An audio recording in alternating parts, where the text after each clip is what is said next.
Hello sir, good afternoon. Ito po yung video namin na yung voice over ko na lang po kasi maingay po sa tapos sasabihin ko na lang po kung ano mangyayari.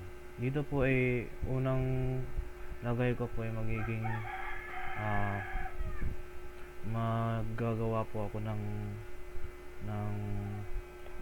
unang folder po ng PT101.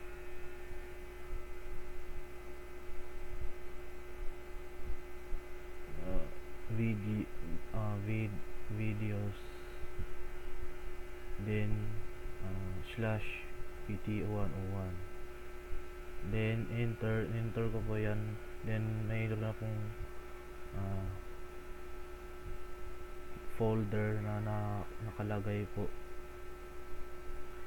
then naglagay po ako ng echo, then lagyan ko po ng platform technologies sa loob, then dinirect ko po to sa videos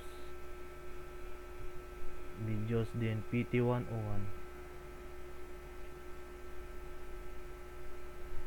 videos then PT101.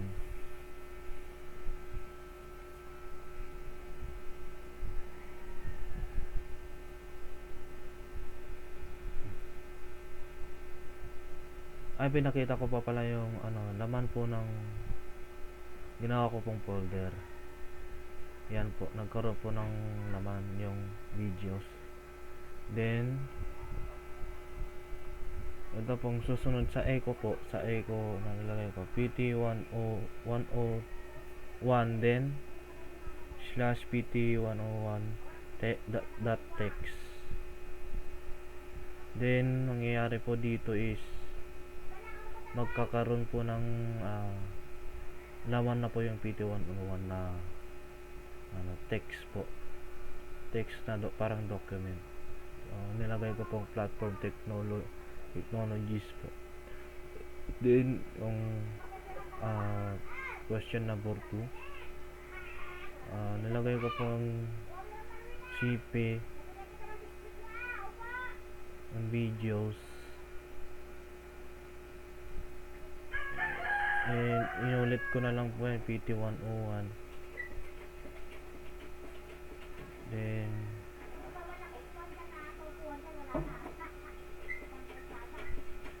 PT101.text,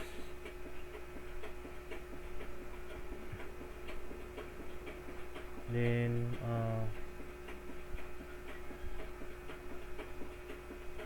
desktop, then nilagay ko na po yan tapos nagkaroon na po ng copy, then nilagay ko po tong last po para ma-call out.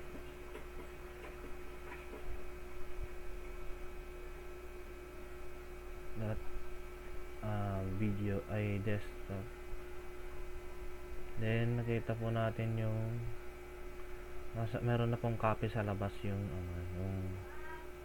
PT101.text. Then yung pangatlong question din po sir,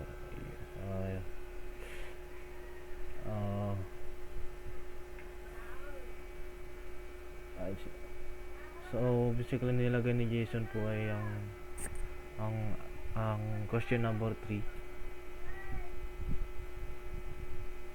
So R videos, nilagay niya ng videos,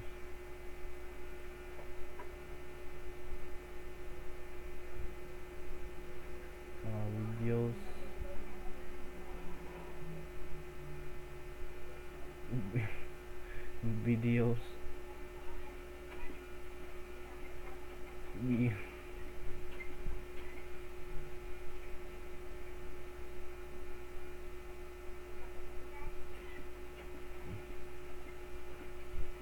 PT101, then